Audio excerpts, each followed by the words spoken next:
Alors, il y a des éléments que nous trouvons dans cet homme d'Élie. Il avait d'abord la fidélité à la parole de Dieu. C'était un homme qui ne faisait pas de compromis. Ce n'était pas un homme qui voulait se faire accepter. Ce n'était pas un homme qui voulait la popularité, qui pouvait concéder la vérité pour être accepté.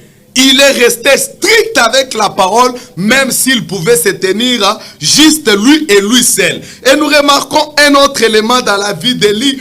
Élie dénonçait les péchés, que ce soit dans le président, que ce soit dans les autorités. Élie ne faisait pas de conciliabile avec le mal. Il dénonçait le péché parce qu'il ne cherchait pas que les foules le suivent.